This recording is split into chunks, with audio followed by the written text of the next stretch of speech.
नमस्कार, मैं दुर्गेंद्र चौहान। देश की विपक्षी दलों की राजनीति ईडी के इर्द गिर्द घूम रही है। महाराष्ट्र से लेकर पटना तक और पटना से लेकर रांची झारखंड तक और झारखंड से दिल्ली तक ईडी के समन, नोटिस, छापेमारी से विपक्षी दलों में हड़कंप है। झारखंड के सीएम कई समन देने के बाद भी 40 घंटे से फरार होने के बाद, फरार शब्द ठीक रहेगा कि नहीं, लेकिन ईडी उन्हें ऐसा ही मान रही थी क्योंकि वो अभी भी वो एक मुख्यमंत्री है राज्य के। लापता 40 घंटे से हेमंत सोरेन थे। उसके बाद वो रांची में अवतरित हुए, विधायक दल की बैठक बुलाई, फिर उसके बाद ईडी भी पूछताछ के लिए उनके बंगले पर जा पहुंची। शाम होते होते 2 बसें बुलाई गईं और उसमें कांग्रेस, झारखंड मुक्ति मोर्चा, जो गठबंधन के विधायकों को कहीं ऐसे स्थान पर पहुंचाया गया जहां कम से कम उन्हें कोई तोड़ मरोड़ न सके।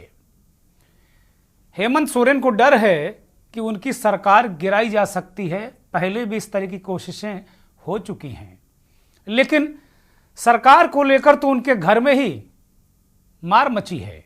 उनकी बड़ी भाभी सीता सोरेन ने हेमंत की पत्नी कल्पना सोरेन के नाम का विरोध कर दिया।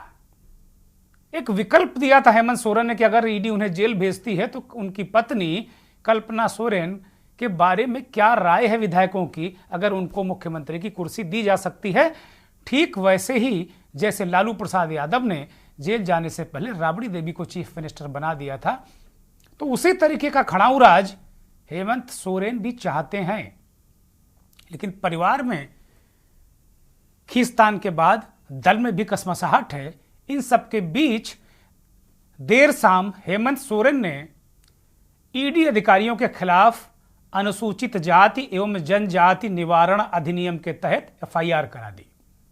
हेमंत सोरेन ने कहा कि जो अधिकारी हैं वो दलित हैं, वो आदिवासी हैं, इसलिए उनका उत्पीड़न कर रहे हैं।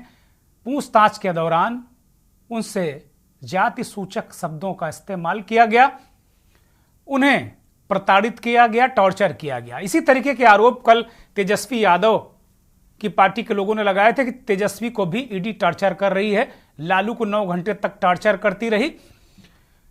इस पूरे घटनाक्रम को लेकर एक बवंडर मचा है। विपक्षी नेता चाहे अखिलेश यादव हो, राहुल गांधी हो, मल्लिकार्जुन खड़गे हो, सब ईडी की विश्वसनीयता पर सवाल खड़े कर रहे हैं और कह रहे हैं कि ईडी भारतीय जनता पार्टी का चुनावी साथी है। अगर कोई भाजपा के सामने नतमस्तक नहीं होता है तो ईडी उसका सर पकड़कर झुका देता है, देती है, देता है, जो भी है। कांग्रेस के अध्यक्ष मल्लिकार्जुन खड़गे लगातार अपनी सभाओं में, वो दौरे पर हैं देश के, और वो इस बात को कह रहे हैं कि ये आखिरी चुनाव है, इसके बाद लोकतंत्र नहीं बचेगा, चुनाव होगा ही नहीं, आप वोट कहां डालोगे अगर नरेंद्र मोदी की सरकार आ गई तो खड़गे के आखिरी चुनाव के क्या मायने हैं। और एक चुनाव चंडीगढ़ में हुआ, चंडीगढ़ के मेयर का बड़ा प्रतिष्ठापूर्ण चुनाव था, पूरे देश के मीडिया ने उसे कवर किया था, लेकिन जब वोट पड़ने वाले थे तो मीडिया को ही बाहर कर दिया गया। और फिर जो कुछ हुआ वो कम से कम चुनाव तो नहीं है। विपक्षी गठबंधन जिसमें आम आदमी पार्टी का मेयर प्रत्याशी चुनाव लड़ रहा था और कांग्रेस उसे समर्थन कर रही थी, उस गठबंधन के 8 कॉरपोरेटर के वोट को अवैध करार दे दिया गया। अवैध करार किसने दिया? अनिल मसीह, जो भारतीय जनता पार्टी के नॉमिनेटेड कॉरपोरेटर हैं, और उन्हें पीठासीन अधिकारी बनाया गया था। बाद में जब उनसे सवाल पूछा गया कि भाई आपने किस आधार पर कर दिया गया, तो ये करते उनके हाथ तो नहीं कांपे, लेकिन बताते हुए होठ जरूर थरथरा रहे थे। जवाब दे नहीं पा रहे थे अनिल मसीह साहब। वो कह रहे थे कि किसी ने कोई टिक मार्क या निशान लगा दिया या स्याही लगा दी तो इनवैलिड है। जो वीडियो वायरल हो रहा है और जिस पर कांग्रेस पार्टी और आम आदमी पार्टी के शीर्ष नेताओं ने प्रेस कॉन्फ्रेंस भी की कि कम से कम ये चुनाव तो नहीं, और हाईकोर्ट भी चली गई आम आदमी पार्टी, पंजाब हरियाणा हाईकोर्ट में दस्तक दी है। और इस पूरे चुनाव पर पूरे देश के नेताओं ने प्रतिक्रिया दी। अखिलेश यादव ने कहा यह लोकतंत्र का अपहरण है। अखिलेश यादव ने इसकी निंदा की, देश भर के नेताओं ने इसकी निंदा की कि कम से कम ये चुनाव नहीं है। अगर ये छोटा सा चुनाव में इतनी धांधली है तो लोकसभा विधानसभा के चुनाव में कितनी धांधली ईवीएम में होती होगी, इसकी कल्पना कीजिए। ये सवाल उठाया है बीजेपी के खिलाफ विपक्षी नेताओं ने। उसमें समाजवादी पार्टी भी है, आम आदमी पार्टी भी है, कांग्रेस पार्टी और जो उनके गठबंधन के साथी हैं। 24 का चुनाव बहुत करीब है, हम चुनाव के मुहाने पर हैं। ऐसे में ईडी से बवाल और चुनाव पर सवाल, आज ये मंथन में हम विषय लेकर आए हैं, इसी पर चर्चा करेंगे।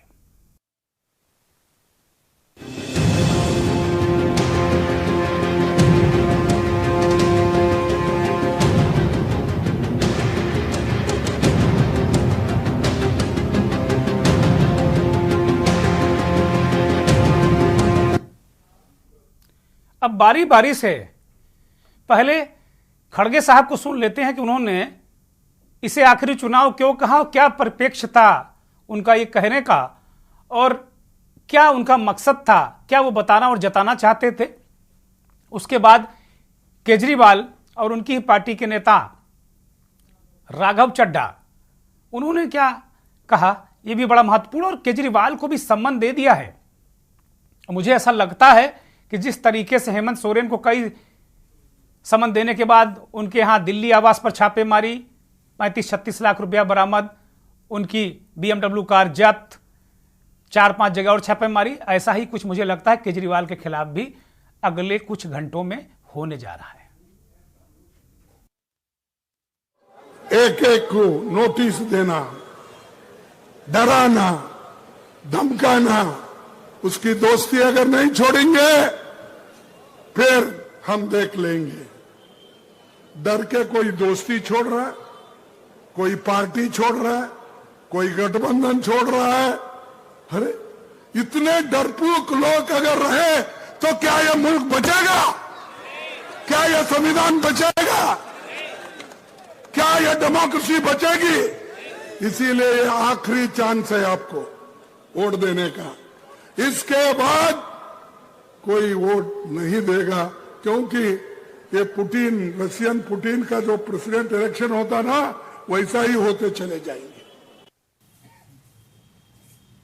उसके बाद जब चुनाव की तारीख तय हुई, 18 जनवरी को चुनाव था। अचानक 18 जनवरी को इनका पदाधिकारी जो था, ये प्रिजाइडिंग ऑफिसर, ये बीमार, बोला मैं बीमार हो गया, अस्पताल में चला गया और चुनाव इंडेफिनेटली टाल दिए गए। हम कोर्ट गए और कोर्ट से हम लोग तारीख तय करवा के लाए। इस दौरान इन्होंने हमारे और कांग्रेस के काउंसलर्स को खरीदने की, डराने की, धमकाने की बहुत कोशिश की, जैसे कि पूरे देश भर में करते ही हैं। इनकी फितरत है, हर जगह करते हैं। तो बीजेपी ने आज आप सबकी आंखों के सामने और आप सबके कैमरों में कैद जो फर्जीवाड़ा किया है, पहले मैं सिलसिलेवार तरीके से आपको बताना चाहता हूं। बीजेपी ने अपने ही पार्टी के माइनॉरिटी विंग के ऑफिस बियरर को प्रिसाइडिंग अफसर बनाया, यानी कि जो शख्स घोषित भाजपा का सदस्य है, उनका ऑफिस बियरर है, पदाधिकारी है, उस माइनॉरिटी विंग के सेक्रेटरी को प्रिसाइडिंग अफसर बनाकर उसकी देखरेख में चुनाव कराने की घोषणा करी। चुनाव में जब वोटिंग समाप्त हुई और काउंटिंग की बारी आई, तो इस भाजपा के ऑफिस बियरर प्रिसाइडिंग अफसर ने किसी भी पार्टी के इलेक्शन एजेंट को आगे नहीं आने दिया। आप सब जानते हैं, आप सब चंडीगढ़ मेयर चुनाव देखते आए हैं, जब भी वोटों की गिनती होती है तो इलेक्शन एजेंट, तमाम पार्टियों के इलेक्शन एजेंट अपनी आंखों के सामने काउंटिंग टेबल पे खड़े होकर काउंटिंग करवाते हैं। लेकिन पहली बार इतिहास में देखा गया कि इलेक्शन एजेंट्स को दूर कर दिया गया, उन्हें टेबल के नजदीक नहीं आने दिया गया। और उसके बाद जो हुआ आपने देखा कि कैसे भाजपा के इस पदाधिकारी ने, जो प्रिसाइडिंग अफसर था आज के चुनाव का, उसने अपने पेन से बैलेट पेपर पर इंक लगा लगाकर उस सारे बैलेट पेपर को इनवैलिड किया और फिर चुनावों की गिनती में, वोटिंग में, वोट काउंटिंग में उस एक एक बैलेट पेपर को इलीगल घोषित किया। कभी उत्तर प्रदेश में भारतीय जनता पार्टी के लोग कहते थे कि बूथ लूटे जाते हैं, अब तो स्मार्ट बूथ कैप्चरिंग हो रही है।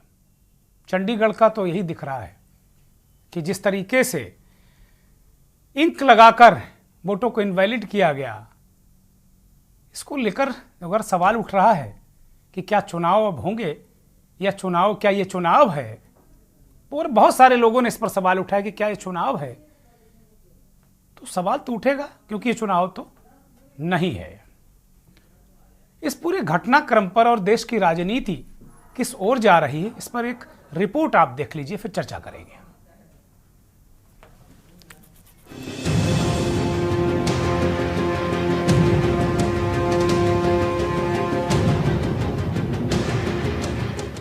लोकसभा चुनाव से पहले विपक्षी नेताओं के खिलाफ ईडी एक्शन मोड में नजर आ रही है।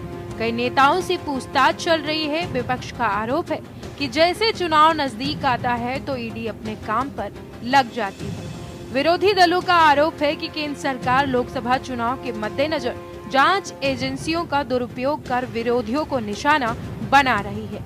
इसी बीच यूपीए 1 की पूर्व सरकार और मौजूदा बीजेपी सरकार के दौरान ईडी की जांच के आंकड़ों को लेकर भी चर्चा की जा रही है। हाल ही में हुए चंडीगढ़ के मेयर चुनाव की जिस तरह से तस्वीरें सामने आई, उसे देखकर विपक्ष लगातार चुनाव पर सवाल उठा रहा है। बता दें कि चंडीगढ़ मेयर पद के लिए परिणाम घोषित होते ही कांग्रेस और आम आदमी पार्टी के पार्षदों ने चंडीगढ़ नगर निगम सदन में हंगामा किया और अगले चरण वरिष्ठ उप महापौर और उप महापौर के पदों के चुनाव का बहिष्कार कर दिया। कांग्रेस और आप ने बीजेपी पर चुनाव में गड़बड़ी करने का आरोप लगाया है। नगर निगम सदन में सभी पार्षद धरने पर बैठे हुए थे और बीजेपी के खिलाफ जमकर नारेबाजी भी की। इसके साथ ही कांग्रेस अध्यक्ष मल्लिकार्जुन खड़गे ने 2 दिन पहले कहा था कि आने वाला आम चुनाव क्या आखिरी आम चुनाव होगा और कांग्रेस अध्यक्ष ने लोकतांत्रिक व्यवस्था पर भी सवाल उठाया था।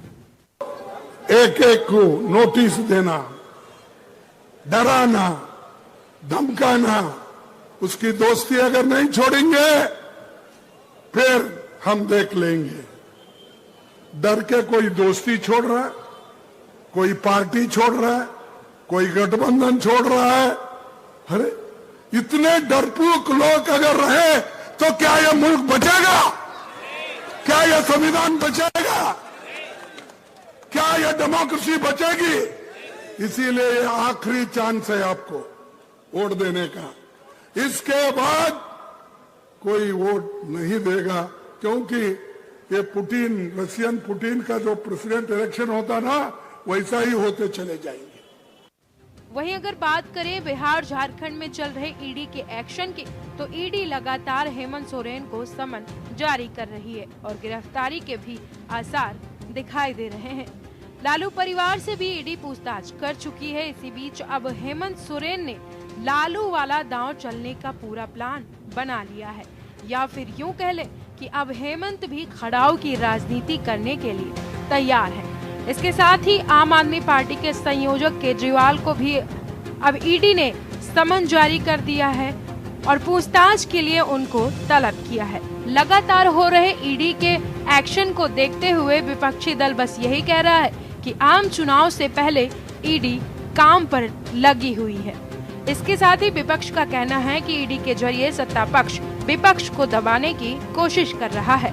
वहीं अगर बात करें चंडीगढ़ के मेयर चुनाव को लेकर, तो पवन बंसल ने अपने बयान में कहा है कि कि जहां पर अनपढ़ लोग मतदान करते हैं वहां पर भी ऐसा चुनाव नहीं देखने को मिला। अब देखने वाली बात ये होगी कि क्या जब तक आम चुनाव नहीं हो जाते तब तक ईडी और रिटर्निंग ऑफिसर्स की मनमानी के जरिए क्या विपक्ष को यूं ही निशाना बनाया जाता रहेगा। स्पेशल डेस्क के न्यूज इंडिया। यही सवाल सारे विपक्षी दल पूछ रहे हैं। वो कह रहे हैं कि भाई कांग्रेस ने तो एक तरीके से पूरे देश में कैंपेन लॉन्च कर दी कि ये आखिरी चुनाव है। उनके अध्यक्ष लगातार घूम घूम कर इस बात को कह रहे हैं। पहले लोकतंत्र खतरे में ये बताते थे विपक्ष के लोग, अब कह रहे हैं ये आखिरी चुनाव, इसके बाद वोट ही आप नहीं डाल पाएंगे। और अब जब से चंडीगढ़ मेयर के चुनाव की धांधली का वीडियो वायरल हुआ है, विपक्षी दलों को एक और मौका मिल गया है कि कम से कम वो पुख्ता तरीके से एक तस्वीर सामने रखकर अब वो कह सकते हैं कि या क्या ये कोई चुनाव हो रहे हैं, क्या ये कोई चुनाव है क्या। ये सवाल वो उठा सकते हैं, क्योंकि इस तस्वीर ने इस सवाल उठाने का मौका दिया है। हमारे साथ आम आदमी पार्टी के पंजाब के प्रवक्ता सुरेंद्र राठी जी जुड़ गए हैं मंथन में। बहुत स्वागत, बहुत धन्यवाद, बहुत आभार राठी जी आपका। राघवेंद्र सिंह राजू राजनीतिक विश्लेषक वो भी हमारे साथ जुड़ गए हैं। राजू जी आपका भी बहुत स्वागत, बहुत धन्यवाद। कुछ और मेहमान हमारे साथ थोड़ी देर में जुड़ेंगे। सबसे पहला सवाल जो मेरा राठी साहब से होगा। राठी साहब, सारी बातें हो सकती हैं, एक आपका पहलू हो सकता है, विपक्ष का एक नजरिया हो सकता है, या आप उसको ये भी कह सकते हैं कि विपक्ष जो बातें कह रहा है कहीं हद तक वो ठीक भी हो सकती हैं। लेकिन सबसे बड़ी बात यह है कि भारतीय जनता पार्टी एक नैरेटिव सेट कर चुकी है इस देश में, और वो कह रही कि ये भ्रष्टाचारी हैं। आप सारे लोगों को वो कह रही, आम आदमी पार्टी, जेएमएम, कांग्रेस, जितने भी लोग, आरजेडी, शिवसेना, एनसीपी, वो कह रहे सारे भ्रष्टाचारी हैं ये, और भ्रष्टाचार के खिलाफ मोदी की गारंटी है। तो दिक्कत क्या है? अरविंद केजरीवाल साहब को नोटिस देता वो जाते नहीं है, हेमंत सोरेन साहब नोटिस देता जाते नहीं, छापेमारी घेराबंदी होती तब वो पूछताछ के लिए आते हैं। वास्तव में भ्रष्टाचार का जो दमन है, अगर कोई सरकार ऐसा करना चाह रही है और आप लोग पाक साफ हैं, तो मुझे लगता सामने आना चाहिए। दिक्कत क्या है राठी साहब? जी, पहले तो के न्यूज के दर्शकों को और आपको सभी को मेरा नमस्कार, बहुत प्रणाम जी। जी, आपने कहा कि विपक्ष वाले सारे भ्रष्टाचारी हैं। नहीं, हम नहीं कह रहे हैं, हम बिल्कुल नहीं कह रहे हैं। ये बात मोदी जी कहते हैं, मोदी जी सीना ठोक कर कहते हैं, और कहते हैं मोदी की गारंटी, हमें कोई अधिकार नहीं किसी को सर्टिफिकेट देने का, ये सर्टिफिकेट मोदी जी देते हैं। बोलिए। भाजपा ज्वाइन कर लेता है तो इनके पास एक बहुत बढ़िया वॉशिंग पाउडर है, जिसके तहत वॉश करके भारतीय जनता पार्टी में जाते ही वो पाक साफ हो जाता है। आपने देखा होगा अजीत पवार का 73,000 करोड़ का घोटाला था, भारतीय जनता पार्टी में जाते ही सब साफ हो गया, उसको मंत्री बना दिया। छंगर भुजबल को ईडी का नोटिस गया था, भाजपा ज्वाइन कर ली, ईडी से उसकी फाइल ही गायब हो गई। बड़ी मजे की बात है। आप देख रहे हो चंडीगढ़ का इलेक्शन पूरे देश ने देखा है, प्रत्यक्ष को प्रमाण की जरूरत नहीं होती। शुरुआत कहां से होती है? 18 जनवरी को इलेक्शन होना था, पीठासीन अधिकारी बीमार हो जाता है, उसके बाद चलता है इनका ऑपरेशन लोटस, खरीद फरोख्त, लठ दिखा के डराना धमकाना, वहां कामयाब नहीं हुए तो 30 तारीख को इनके जो अनिल मसीह थे, पीठासीन अधिकारी माइनॉरिटी सेल के जो इनके पदाधिकारी हैं चंडीगढ़ के, उन्होंने सरेआम टिक लगा के बैलेट पेपर कैंसिल किए। शुरुआत में हमारे जो विपक्ष के वोट थे, 13 वोट आम आदमी पार्टी के, 7 वोट कांग्रेस के और 15 वोट बीजेपी के थे।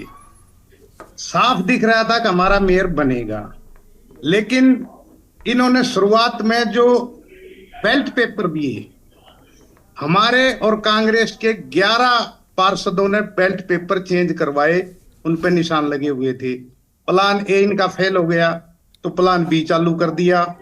जब कोई भी वोट कैंसिल किया जाता है तो उसमें जो वहां बैठे होते हैं अधिकारी और पार्षद और डीसी, उनको दिखाने के बाद वो वोट कैंसिल किया जाता है।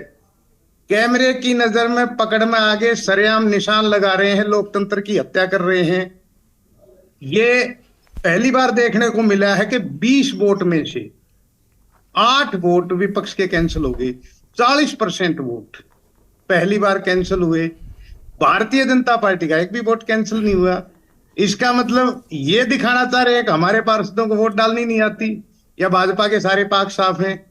नहीं, वो ट्रेंड लोग हैं, ट्रेंड लोग हैं राठी साहब। वो कह रहे हैं हमारे लोग ट्रेंड हैं और आपके लोग अनट्रेंड हैं, उनको पता नहीं चुनाव कैसे लड़ा जाता है। जनता पार्टी ये कह रही है कि चंडीगढ़ के लोग अनपढ़ हैं, चंडीगढ़ के पार्षद अनपढ़ हैं, ये दिखाना चाह रहे हैं। 2 बार वो पहले भी वोटिंग कर चुके, पिछले इलेक्शन में भी हमारी वोट उन्होंने कैंसिल की थी कुछ, लेकिन अब की बार तो अति कर दी। 20 में से 8 वोट कैंसिल होना बड़ी दुर्भाग्य की बात है, लोकतंत्र की हत्या है और हम इसकी खिलाफत करते हैं। हमारी पार्टी कोर्ट में गई है, 3 हफ्ते का टाइम मिला है, देखो हमें वहां से न्याय की उम्मीद है जी। ठीक बात है। संदीप त्रिपाठी कांग्रेस के नेता प्रवक्ता हमारे साथ जुड़े हैं। संदीप जी स्वागत, बहुत धन्यवाद, बहुत आभार आपका कि न्यूज़ को वक्त देने के लिए। संदीप त्रिपाठी आपकी तरफ आ रहा हूं। आपके राष्ट्रीय अध्यक्ष जी, जब से गठबंधन में खलबली मची है चारों तरफ, नीतीश कुमार छोड़कर चले गए, ममता बनर्जी पता नहीं है कि नहीं आपके साथ, लेकिन और हेमंत सोरेन पर ईडी, शरद पवार के पोते से ईडी पूछताछ कर रही, पूरे देश में केजरीवाल साहब को एक और नोटिस, चारों तरफ ईडी की कार्रवाई भ्रष्टाचार के दमन के लिए जारी है। इन सबके बीच आपके अध्यक्ष जी कह रहे हैं कि अभी आखिरी चुनाव है, अब चुनाव ही नहीं होगा। क्या क्या क्या वो कहना चाहते हैं, क्या मायने हैं? भाई लोकतंत्र तो भारत बहुत मजबूत लोकतंत्र है, मदर ऑफ डेमोक्रेसी कही जाती है इसको, क्या दिक्कत है?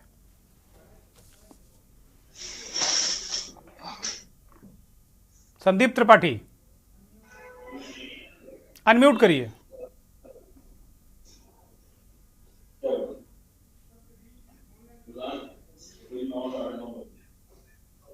संदीप जी हम सुन नहीं पा रहे, अनम्यूट करिए।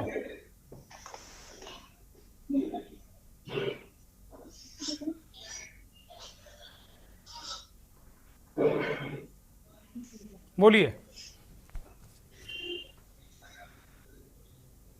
जी सर, तो ये जो डेमोक्रेसी हमें मिली, बड़ी सहारत देने के बाद, बहुत संघर्ष के बाद, तब ये जो है डेमोक्रेसी और ये लोकतंत्र। संदीप जी आवाज आपकी बहुत बाधित होकर आ रही, कृपया उसे ठीक करें।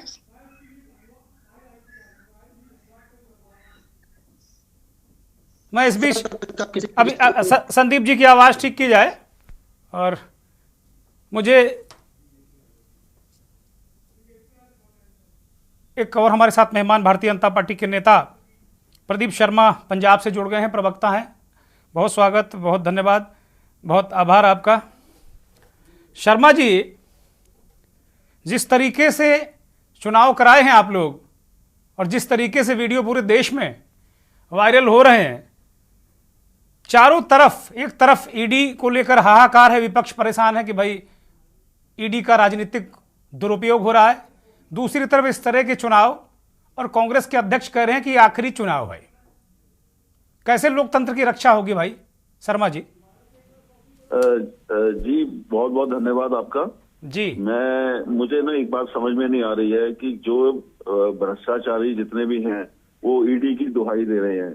ईडी कोई इंडिपेंडेंट बॉडी है, वो कहीं से गवर्न नहीं होती है। जितने भी भ्रष्टाचार के केसेस चल रहे हैं, चाहे वो कांग्रेस पार्टी है, चाहे वो आम आदमी पार्टी है, उसमें अगर देखा जाए तो कोई प्रेशर वाली बात नहीं है कि भारतीय जनता पार्टी प्रेशर करके आ गया।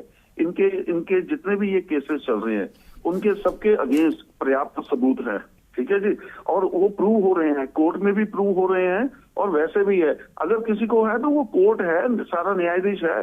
खड़गे साहब कहते हैं कि ये आखिरी इलेक्शन होगा, इसका इलेक्शन होगा, ऐसे कैसे हो सकता है? इतना बड़ा लोकतंत्र है भारत, इतने बड़ा लोकतंत्र है, डेमोक्रेसी है, ऐसे कैसे ये कह सकते हैं कि भाई ये इलेक्शन नहीं होंगे? मतलब इनको ये अपनी हार जो है वो बर्दाश्त नहीं हो पा रही है। नीतीश कुमार जी जो इनके लेके गए थे वो आ गए हैं वापस, उसके बाद बिहार मजबूत हुआ है। अब रही बात ये चंडीगढ़ के मेयर के इलेक्शन की, आप ये देखिए कि सारी जितनी भी कार्रवाई थी वो हमेशा पूरी सीसीटीवी की निगरानी में हुई है। और जो भी मनोनीत हमारे वो अपने पीठासीन को थे, मसीह साहब थे, उनकी अगर उनको प्रॉब्लम थी तो पहले ये इनको प्रोटेस्ट करना चाहिए था कि भाई हम मनोनीत। भाई ये बताओ शर्मा जी, साफ साफ उसमें स्याही लगाते दिख रहे हैं, ये कौन सी बात हुई कि मसीह साहब, अरे भाई आप अपने घर का ही खुद ही बन जाओगे पीठासीन अधिकारी और खुद ही चुनाव करा लोगे, विपक्ष के 8 वोट वैलिड कर दोगे और कहोगे कि लोकतंत्र जिंदा रहेगा। कैसे जिंदा रहेगा? कैसे लोकतंत्र जिंदा रहेगा? अगर इस तरह के चुनाव देश में होंगे तो बिल्कुल जिंदा नहीं रहेगा लोकतंत्र। आप बात सुनिए, जब आप बोल रहे थे मैं चुप बैठा, आपकी बात सुन रहा था, तो कृपया करके आप भी थोड़ा सा शांत रहिए। मैं शांत रहने के लिए नहीं हूं, माफी के साथ में, बहुत अदब के साथ में आपसे कह रहा हूं। ऐसा नहीं है कि हम शांति के लिए कुछ ना कुछ पूछेंगे आपसे, इसीलिए हम हैं। आप बोलिए, अपनी बात रखिए। हाँ, मैं बात ही रख रहा था कि अगर आपको इतनी प्रॉब्लम, आप कोर्ट में चले गए हैं, कोर्ट का जो डिसीजन होगा वो मान्य होगा।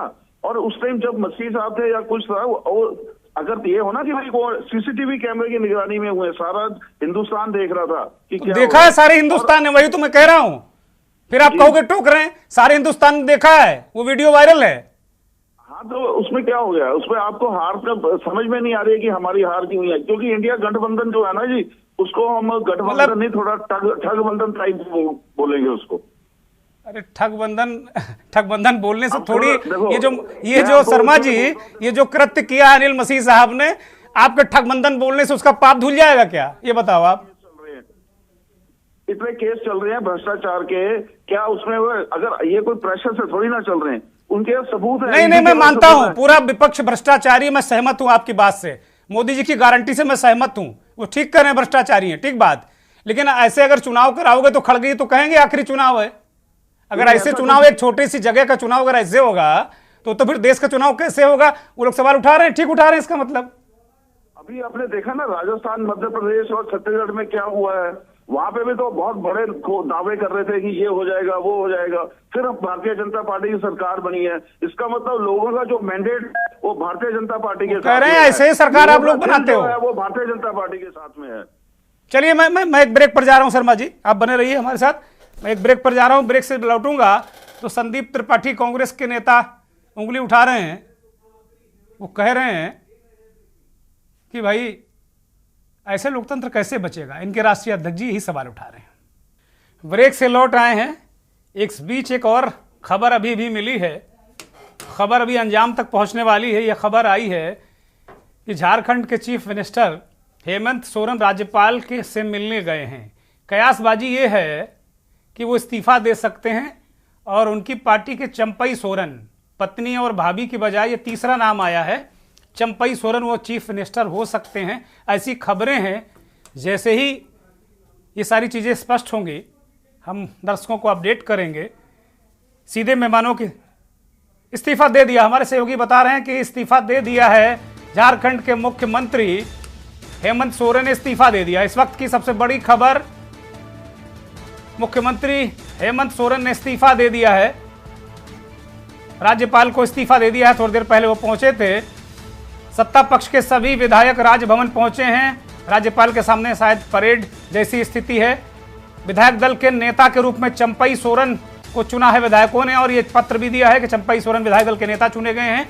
जो जेएमएम कांग्रेस गठबंधन की वहां सरकार है, और कांग्रेस के नेता आलमगीर आलम भी उनके साथ में मौजूद हैं, आलमगीर आलम भी वहां पर मौजूद हैं। और ये कहा जा रहा है कि ईडी उन्हें गिरफ्तार कर लेगी थोड़ी देर में, जैसे ही वो मुख्यमंत्री की शपथ नए मुख्यमंत्री लेंगे उससे पहले इनकी गिरफ्तारी हो जाएगी, क्योंकि अब उन्होंने राजपाट छोड़ दिया है। चंपई सोरेन झारखंड के नए चीफ मिनिस्टर होंगे। ये अलग तरीके का घटनाक्रम है। सवाल ये है कि हेमंत सोरेन ने इस्तीफा दे दिया है, केजरीवाल को भी नोटिस है, क्या केजरीवाल पर भी इस तरीके का कोई दबाव हो सकता है क्या कि उनको भी इस्तीफा देना पड़े?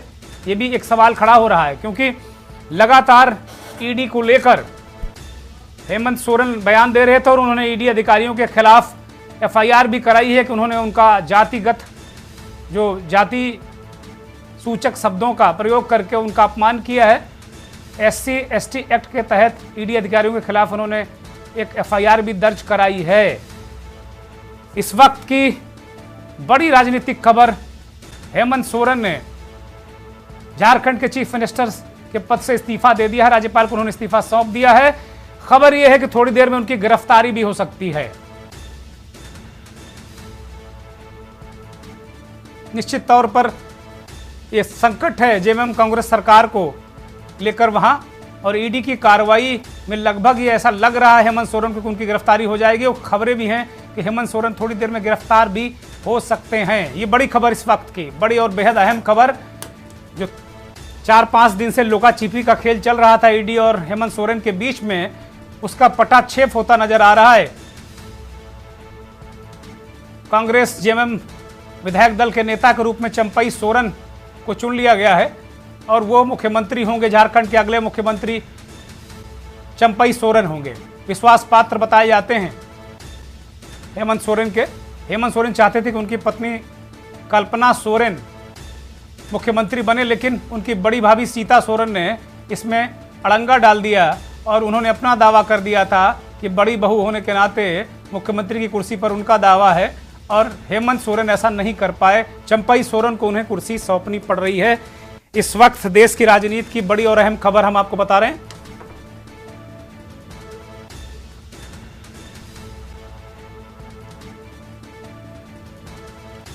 हमारे साथ हमारे वरिष्ठ सहयोगी शहनवाज हुसैन साहब जुड़ गए हैं झारखंड से। शहनवाज जी, इस पूरे राजनीतिक घटनाक्रम को किस दृष्टि से देखा जाना चाहिए? क्या राजनीतिक घटनाक्रम बदल रहा है रांची का, झारखंड का? जी दुर्गेश जी, आज सुबह से जैसा कि ईडी को समय दिया गया था मुख्यमंत्री हेमंत सोरेन के द्वारा, ईडी की टीम समय पर पहुंची और लगभग 6-7 घंटे तक मुख्यमंत्री आवास में पूछताछ चलती रही। इस बीच किसी को अंदर जाने नहीं दिया जा रहा था, लेकिन सत्ता पक्ष के सभी विधायक हेमंत सीएम आवास में मौजूद थे। देर शाम होते हुए लगभग 7 बजे के करीब ये सूचना मिली कि विधायक दल का नेता चंपई सोरेन, जो झारखंड मुक्ति मोर्चा के वरिष्ठ विधायक हैं सरायकेला से, उनको विधायक दल का नेता चुन लिया गया है और मुख्यमंत्री त्याग पत्र देंगे। उसके बाद हमें ये सूचना मिली कि 7:40 में राज्यपाल से मिलने के लिए सत्ता पक्ष के सभी विधायक जाएंगे इंडिया गठबंधन के।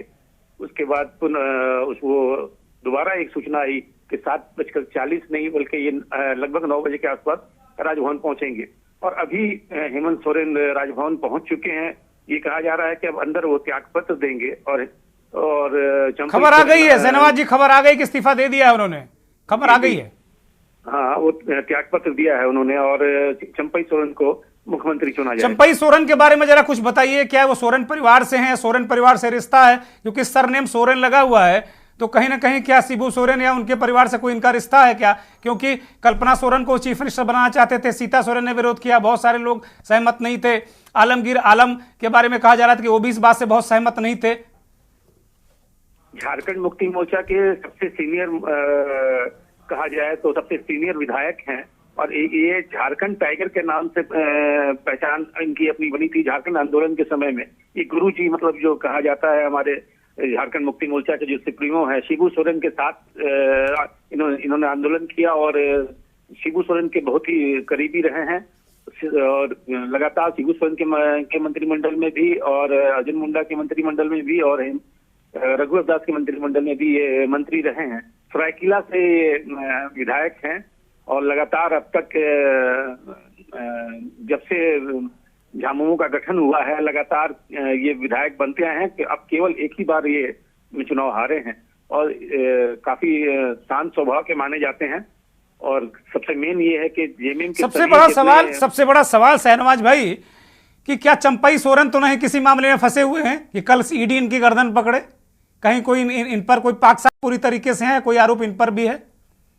अभी तो इस तरह के कोई मामला ईडी के समक्ष नहीं आया है, लेकिन अब ईडी किस मामले में किसको कब गर्दन पकड़े ये तो बोलना मुश्किल है।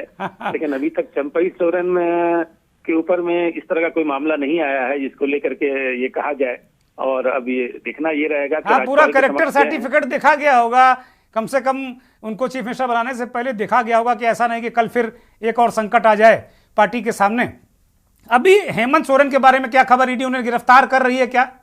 इस तरह की खबर है क्या? सूचना मिली है कि ईडी उनको गिरफ्तार कर रही है लेकिन उनको जेल नहीं भेजा जाएगा। अब कैंप जेल बनाया जाएगा तो कैंप जेल सीएम आवास होगा या कहां पर रखा जाएगा इसकी भी हमारे पत्रकार वहां पर 2 पत्रकार वहां मौजूद हैं इस वक्त आकाश सोनी और हमारे सुधाकर वहां पर सीएम आवास और राजभवन के समक्ष मौजूद हैं और वो हमें सूचना दे रहे हैं, और जिस तरह जैसे ही ये कंफर्मेशन होता है तो इसको आपको सूचित किया जाएगा। बहुत शुक्रिया शहनवाज भाई, बहुत शुक्रिया।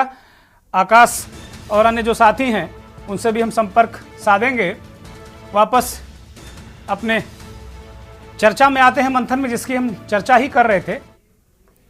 वो चीज़ें स्पष्ट तौर पर दिखी। हेमंत सोरेन ने इस्तीफा दे दिया है। चंपई सोरेन झारखंड मुक्ति मोर्चा के सबसे वरिष्ठ विधायक, शिबू सोरेन जो झारखंड मुक्ति मोर्चा के चीफ हैं, गुरुजी, उनके बेहद करीब, उनके दाहिने हाथ चंपई सोरेन को विधायक दल का नेता चुन लिया गया है। कांग्रेस जेएमएम विधायक दल का नेता उन्हें चुना गया है और वो एक तरीके से चीफ मिनिस्टर की शपथ लेंगे। हेमंत सोरेन की गिरफ्तारी अब कुछ ही देर में होने वाली है, ऐसी खबरें आ रही हैं। वापस हम चर्चा में आते हैं। संदीप त्रिपाठी कांग्रेस के नेता हमारे साथ जुड़े हुए हैं। संदीप त्रिपाठी, एक चीफ मिनिस्टर गिरफ्तार होने वाले हैं थोड़ी देर में, या हो जाएंगे अभी, या यूं मान लीजिए कि हो ही गए। लगातार ईडी को लेकर आप लोग बवाल हंगामा कर रहे हैं। प्रदीप शर्मा भारतीय जनता पार्टी के नेता हैं, वो कह रहे हैं कि जब भ्रष्टाचारी हैं आप लोग, आम आदमी पार्टी, कांग्रेस पार्टी, अभी उनसे बात करेंगे तो राहुल गांधी और सोनिया गांधी के भी 1 दर्जन मामले वो गिना देंगे प्रदीप जी। वो कह रहे हैं भाई भ्रष्टाचार से आप क्यों कैसे बच पाओगे? अगर आकंठ तक डूबा है विपक्ष तो उसमें क्या करेगी बीजेपी? ईडी तो भाई स्वतंत्र काम करती है, उसका बीजेपी से क्या लेना देना? अपनी बात की शुरुआत इस बात से करूंगा, जिस तरीके से आप देखे होंगे कि गांव की छोटी राजनीति है। संदीप जी, हम सुन बिल्कुल नहीं पा रहे हैं, आप बिल्कुल नहीं सुनाई पड़ा कुछ भी, आपकी आवाज हम तक पहुंच नहीं पा रही है, बीच बीच में कटकर के आवाज आ रही। मुझे लगता है कोई आपके ईयरफोन में कोई समस्या है। एक बार पुनः बोलिए। हाँ सर, आ रही है? नहीं, अभी नहीं आ रही है। संदीप जी की आवाज को ठीक किया जाए। राघवेंद्र सिंह राजू के पास चलते हैं। राघवेंद्र सिंह राजू, एक चीफ मिनिस्टर अभी गिरफ्तार, उनको मानिए कि हो जाएंगे भी या हो गए हैं, एक तरीके से उन्होंने इस्तीफा दे दिया है। ये भ्रष्टाचार का जो नैरेटिव है जिसको प्रधानमंत्री ने कहा ये मोदी की गारंटी है, इसमें तो लग रहा है कि पूरा विपक्षी ध्वस्त होता नजर आ रहा है। राघवेंद्र सिंह राजू। दुर्गेंद्र जी, 2014 में जब भारतीय जनता पार्टी की सरकार का नारा ही था भ्रष्टाचार और महंगाई के बाद अब की बात मोदी सरकार। आज आपने देखा कि 8 विपक्षी पार्टियां के नेता और तमाम ऐसे बड़े नाम ईडी की रडार पर थे। लेकिन यह भी बात सच है कि जो घटना आपने आज चंडीगढ़ की बताई, निश्चित तौर पर जनमानस में तमाम चीजें उठ रही हैं। लेकिन आज देश में जो हिंदुत्व का कार्ड है, लोगों का ध्यान जरा जो उधर आकर्षित ज्यादा है। आज आपने जो बात बताया कि भाई हेमंत सोरेन जी की गिरफ्तारी हो सकती है, तो हेमंत जी की गिरफ्तारी से पहले उन्होंने अपने आप इस्तीफा दे दिया। ये अच्छी बात है कि भाई मुख्यमंत्री के पद पर रहते हुए अगर गिरफ्तार किए जाते हैं तो उन्होंने राजभवन में जाकर के जो नैतिकता का अपना उनका फर्ज बनता है उन्होंने निभाया और इस्तीफा दे दिया। लेकिन दुर्गेंद्र जी, अगर आप देखेंगे जैसे नीतीश कुमार जी भारतीय जनता पार्टी के साथ आ गए, इससे पहले अगर पुराने उसमें जाएंगे लगभग 121 मामले ईडी के दर्ज हुए थे, जिसमें 115 विपक्ष के नेता थे। आप देखेंगे कि पिछले 2004 से लेकर के और 2014 तक लगभग 54% का मामला पड़ता था जांच में, जो ईडी और तमाम सीबीआई का जो जांच होता था, वो 8% बढ़कर के 95 हो गया। दुर्गेंद्र जी, आपने देखा हो कि बहुत सारे लोग जैसे हेमंत बिस्वा जी मुख्यमंत्री हैं, जो भाई वो जब आज भारतीय जनता पार्टी के साथ आ गए थे तो वो कांग्रेस में थी, तो यहां आ गए तो सारा जो जांच आज था वो सब बंद हो गया। मैं तो कल भी आपसे कह रहा था कि हेमंत सोरेन को सत्ता सुख अगर लेना है, और सत्ता सुख में जो बात आज आप कह रहे हैं कि भाई हमारे कांग्रेस के राष्ट्रीय अध्यक्ष हमको वो जो बता रहे हैं कि यह अंतिम चुनाव है, लेकिन वो निश्चित तौर पर है कि विपक्ष एकदम बिखरा हुआ है। सारे राजनीतिक जो भी पॉलिटिकल पार्टियों के नेता हैं बहुत डरे और सहमे हुए हैं। आज कोई भी व्यक्ति किसी भी तरीके का कमेंट खुल करके बोलने की हिम्मत अब विपक्ष के नेताओं के बीच नहीं है। आपने देखा हो पहले महाराष्ट्र में भी अभी जांच चल रही संजय राउत जी की चल रही है तमाम, और वहां बंगाल में भी अभिषेक बनर्जी और तमाम लोगों की जांच चल रही है। तो ये तमाम जांच के बाद स्थितियां क्या बनेगी, लेकिन ये निश्चित तौर पर है कि अब चुनाव का बिल्कुल एक तरीके से मैं समझता हूँ 16 मार्च के बाद चुनाव का आचार संहिता लग जाएगा। और आज 5वां शायद संबंध जो है दिल्ली का मुख्यमंत्री को भी पहुंच गया है। और ये ऐसा क्यों हो रहा है कि लगातार संबंध जा रहे हैं? मैं तो ये कह रहा हूं कि जब अगर आपको डर नहीं है, आपने कुछ किया नहीं है, तो आखिरकार ईडी के सामने आकर के आपको सामना फेस करना चाहिए। राजू जी ये बात कहने में बहुत अच्छी लगती है, बहुत स्वागत है, इस बात को मैं बहुत स्वागत करता हूं कि आप निष्पक्ष हैं, आइए फेस करिए। लेकिन जो पीएमएलए एक्ट है ना, उसमें उठा के बंद कर देंगे, 6 महीने तक तो सुनवाई नहीं है। और उसके बाद साफ साफ तौर पर उसमें यह कहा गया है कि जो एक्यूज्ड है खुद साबित करे कि हम निर्दोष हैं। ईडी का कोई दोष नहीं है।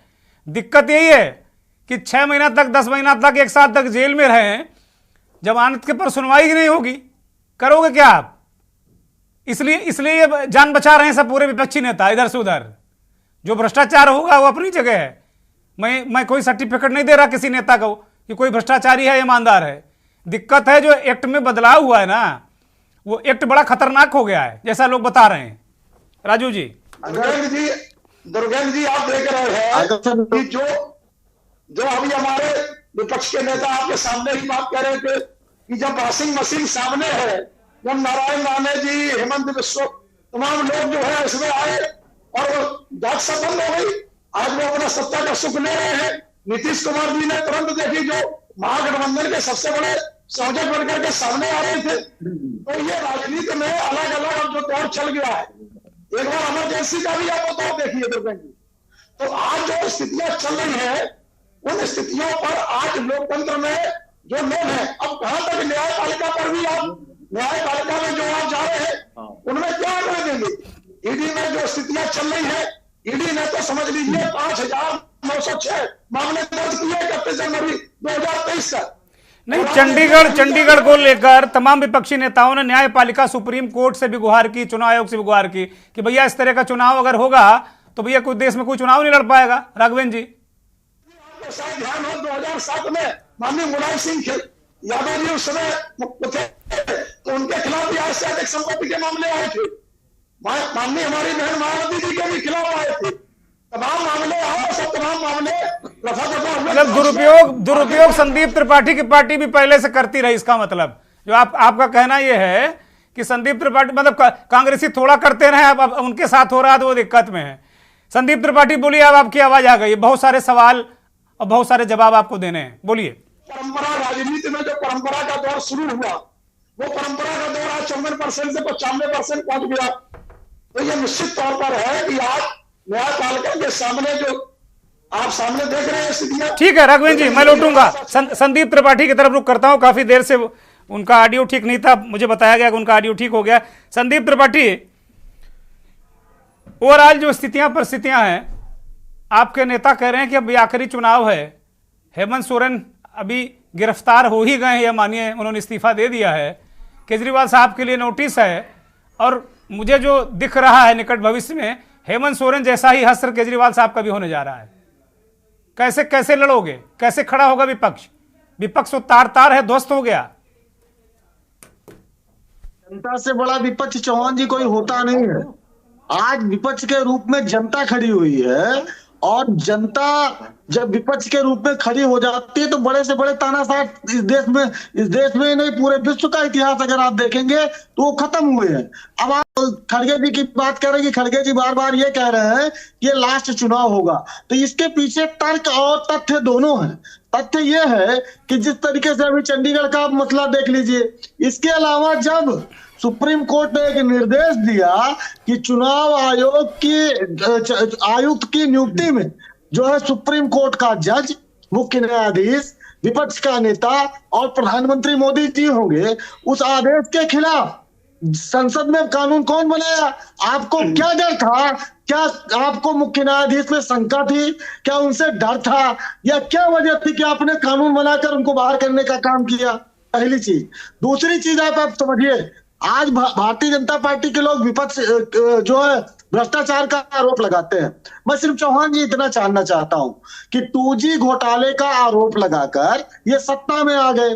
2G करते हुए 2014 के पहले से ये सत्ता में आ गए और इनके समय में सारे लोग 2G के बरी हो गए, सारे लोगों को क्लीन चिट मिल गई।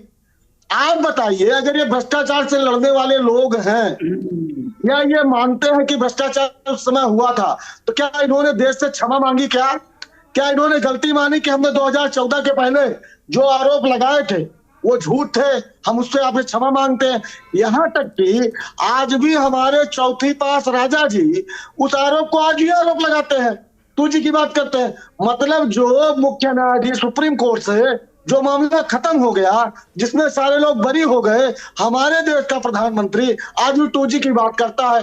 तो ये वो लोग हैं जो कीचड़ उछालकर राजनीति करते हैं। समझिए, इनका काम ही है ये कीचड़ उछालेंगे, सच्चाई की बात नहीं करेंगे, सच की बात नहीं करेंगे। अब आती है, अगर भ्रष्टाचार से आप लड़ना चाहते हैं, 3 चीजें मैं कहूंगा।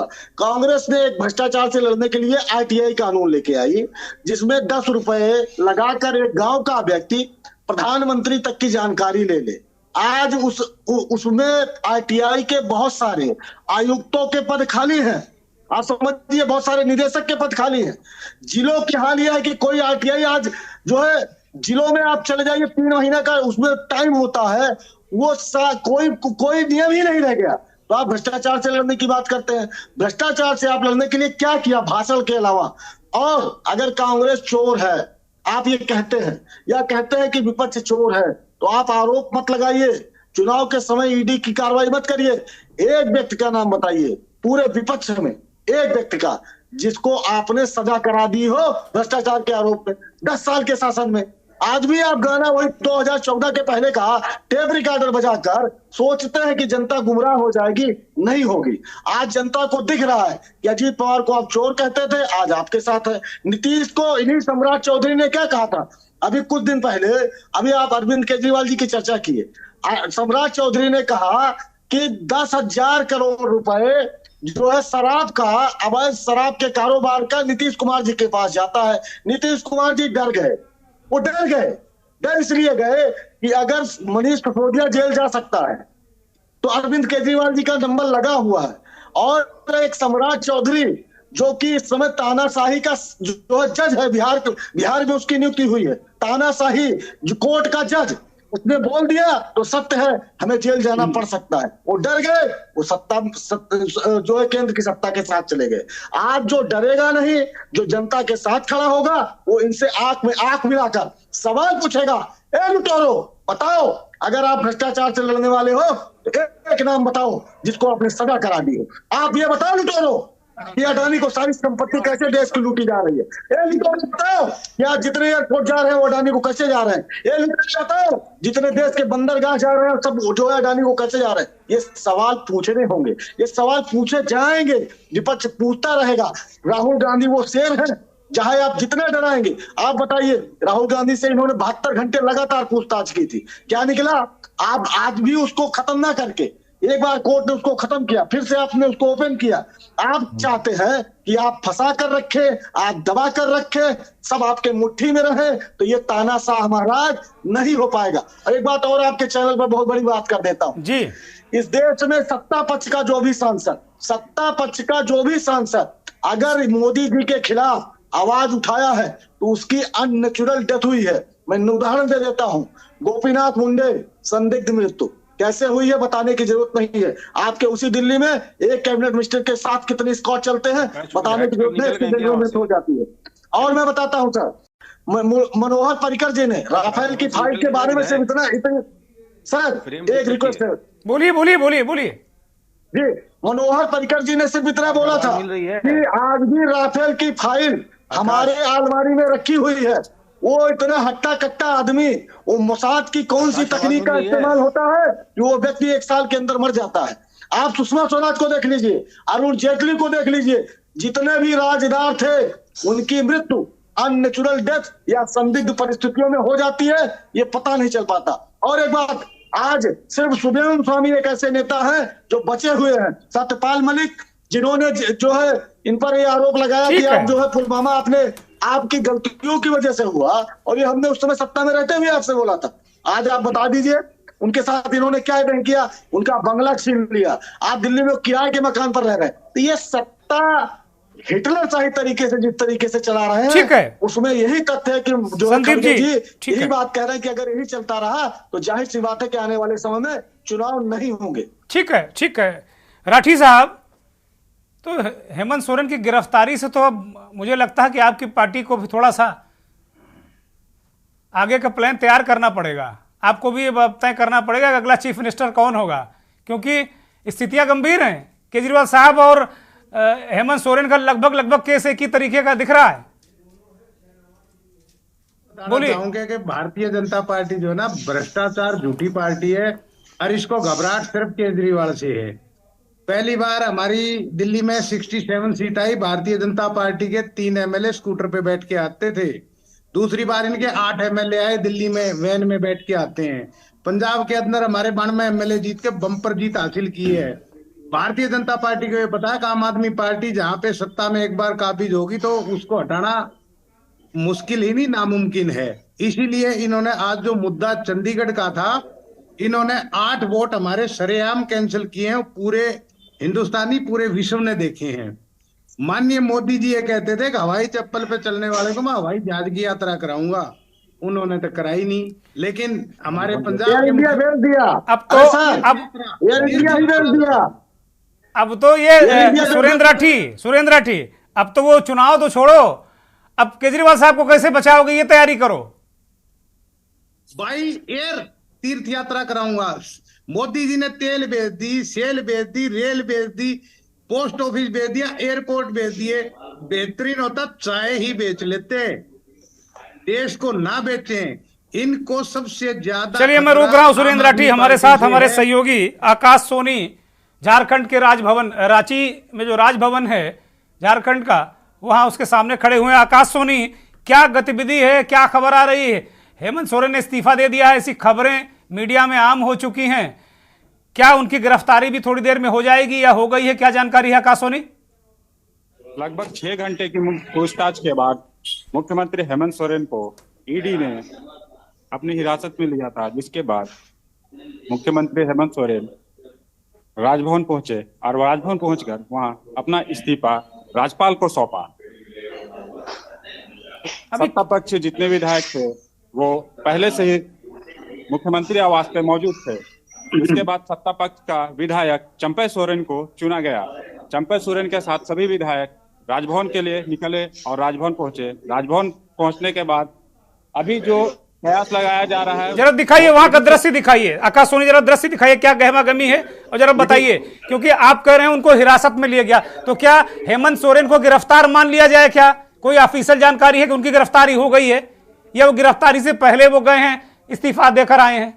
क्या क्या स्थिति है? पूछताछ के बाद ईडी के अधिकारी भी राजभवन पहुंच चुके हैं और ऐसा कयास लगाया जा रहा है कि मुख्यमंत्री इस्तीफा देकर जैसे ही राजभवन से निकलेंगे, वहां ईडी के अधिकारी उन्हें हिरासत में ले लेंगे।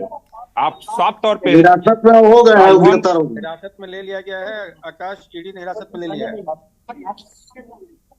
हमारे सहयोगी शहनवाज खान बता रहे हैं कि उनको हिरासत में ले लिया गया। शहनवाज जी बोलिए, क्या जानकारी है आपके पास? जो भी प्रेस सबसे हाथ जोड़ के अनुरोध है, से चले जाइए, वहां पे खड़ा हो जाइए। सारे प्रेस वालों से अनुरोध है।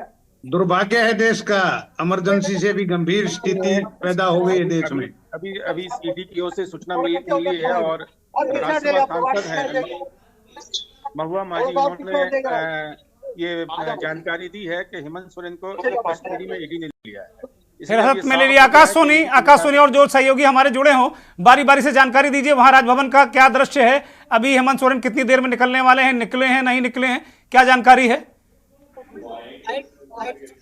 आकाश बताइए। बस कुछ ही समय के बाद राजभवन से हेमंत सोरेन बाहर निकलेंगे और जैसे ही राजभवन से बाहर निकलते हैं, ऐसा कयास लगाया जा रहा है कि मुख्यमंत्री को तुरंत ही ईडी अपने साथ ले जाएगी। ठीक बात है शाहनवाज जी, इसके बाद क्या स्थितियां, क्या परिस्थितियां बनने वाली हैं? चूंकि अब एक तरीके से तय हो गया है कि मुख्यमंत्री चंपई सोरेन होंगे, तो एक पार्टी को लेकर कोई चिंता, जेएमएम को लेकर कोई चिंता, क्योंकि विधायकों को एक तरीके से जो कांग्रेस के विधायक हैं, ये कहा जा रहा था कि कांग्रेस के विधायक भी टूट सकते हैं, बहुत सारी खबरें आ रही हैं दिल्ली में। जी, अभी ईडी के तरफ से जो सूचना मिली है कि उनको ईडी ने कस्टडी में ले लिया है और उनको कैंप जेल में रखा जाएगा हेमंत सोरेन को। अब कैंप जेल कहाँ बनाया जा रहा है ये अभी क्लियर नहीं हुआ है।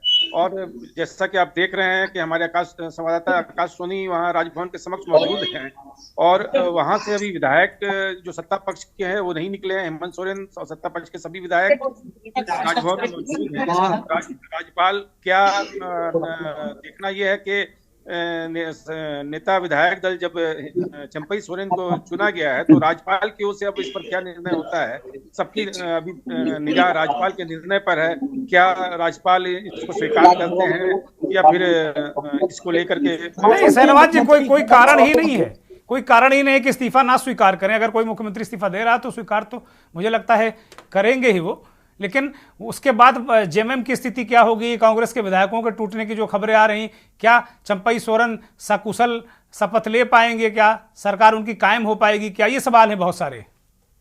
कल की बैठक में 7 विधायक मौजूद नहीं, 7 विधायक किसी कारणवश उपस्थित रहना। शाहनवाज जी आपको रोक रहा हूं, शायद आकाश सोनी कोई कैंप जेल के बारे में कोई जानकारी दे रहे हैं। बोलिए आकाश, बोलिए क्या जानकारी दे रहे हैं दर्शकों को? ईडी के अधिकारियों के द्वारा एक कैंप जेल बनाया गया है जहां पर आज मुख्यमंत्री हेमंत सोरेन को रखा जाएगा। रखने के बाद कल फिर से पूछताछ की जाएगी, जिसके बाद उन्हें। ये कैंप जेल कहां पर है? ये कोई गेस्ट हाउस है या उन्हीं के जो सीएम हाउस है उसी को कैंप जेल में तब्दील कर दिया गया? क्या खबर है आकाश सोनी? सीएम हाउस को ही कैंप जेल में तब्दील कर दिया गया है और आज रात सीएम को उसी कैंप जेल में रखा जाएगा। ठीक है, बहुत बहुत शुक्रिया शाहनवाज जी, आकाश सोनी, सभी मेहमानों का बहुत बहुत धन्यवाद। बहुत बहुत आभार उन दर्शकों का जो के न्यूज को देखते हैं, हमारे इस खास कार्यक्रम मंथन को देखते हैं। हमारी नजर लगातार पूरे घटनाक्रम पर, देश के पूरे राजनीतिक घटनाक्रम और खासतौर पर झारखंड के घटनाक्रम पर बनी रहेगी। बहुत बहुत धन्यवाद, नमस्कार।